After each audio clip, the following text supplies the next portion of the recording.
Word began to spread about how delicious Madame Rose's food was. Within months, her stall became one of the most popular in Lagos. Her once shabby stall grew into a large, bustling spot, and her wealth multiplied.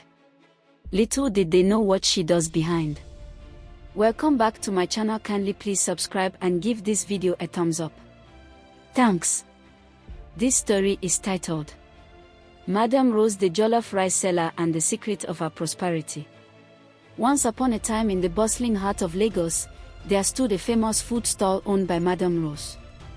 Her jollof rice was renowned, her fried plantain crispy and sweet, and her pepper soup warmed the souls of many on even the hottest of days. Yet, her stall wasn't known just for the food. People would often wonder aloud, how does Madame Rose always have so many customers, no matter the season or time of day? Her stall, modest in appearance, was always packed. From early morning till late into the night, customers flowed in and out. People would come from different parts of the city just to taste her food, and many never left without returning the next day. But there was something peculiar that only a few noticed. Every customer who bought food had to wash their hands at a basin she provided before eating. It seemed like a harmless act of cleanliness, but behind this simple ritual, there was a darker, hidden secret. Years ago, before she became Madame Rose, she was simply Rose, a struggling woman living in poverty. She had tried her hand at many things, from selling fruits to doing laundry for neighbors, but nothing seemed to lift her from her wretched situation.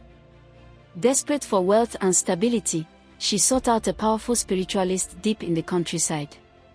The spiritualist was an old woman known for granting wishes but at a cost. "I want to be rich," Rose had said, desperation clear in her voice. The old woman had stared at her with piercing eyes. "Riches can come, but you must be willing to give something in return." "I give anything," Rose had responded without hesitation. With a chilling smile, the spiritualist revealed her plan. "Your wealth will come from the hands of others. Every time someone washes their hands in your basin, they leave behind their energy, their fortune, their essence. You will prosper, but remember, the more they wash, the more they leave behind. And with every drop, you will grow richer." The old woman gave Rose a special basin and a concoction to pour into the water. This water would silently steal a portion of each person's fortune, transferring it to Rose, while leaving them unaware of what they had lost. Rose quickly set up a food stall and encouraged every customer to wash their hands before eating. The first week, she had only a few customers, but slowly, word began to spread about how delicious her food was. Within months, her stall became one of the most popular in Lagos. Her once shabby stall grew into a large, bustling spot, and her wealth multiplied. She bought new clothes, expensive jewelry, and even a car, all while her customers unknowingly left pieces of their fortune in her water. The more people washed their hands, the wealthier Rose became. She invested in more food stalls, expanding her business, but always kept the same practice, a simple basin with water where every customer would wash their hands. But with every blessing, there comes a curse. While Rose prospered, her customers began to experience misfortunes. Those who regularly ate at her stall noticed strange things happening in their lives. Businesses started to fail, money would disappear without explanation, and luck seemed to abandon them. Some grew suspicious, but none could connect their losses to something as simple as washing their hands at a food stall. However, there was one customer, an old man named Bobatond, who saw through it all. He had lived long enough and seen enough to recognize the signs of dark magic. After visiting her stall several times and experiencing unusual bad luck, he began to suspect Madame Rose. He carefully observed her stall, noticing the way she always paid close attention when customers washed their hands. One evening, after everyone had left, Bobatond approached Madame Rose. "Madame Rose, your food is good, but there is something more here, isn't there?" he said, his eyes sharp and knowing. Madame Rose smiled politely, but inside, she felt a twinge of fear. "I don't know what you mean, Baba.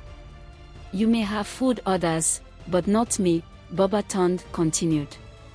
"You've been using the hands of your customers to fill your pockets.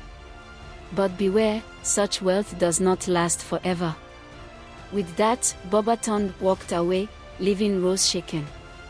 That night, she couldn't sleep. His words echoed in her mind, and for the first time, she felt fear.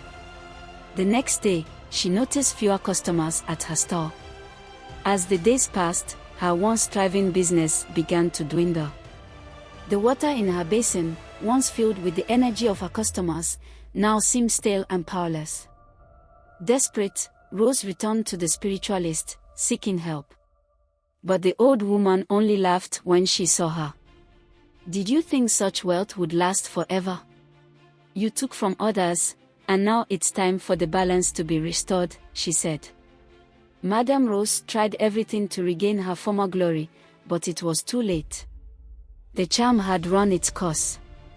Her fortune faded as quickly as it had come, and her food stall, once the talk of Lagos, became just another forgotten place.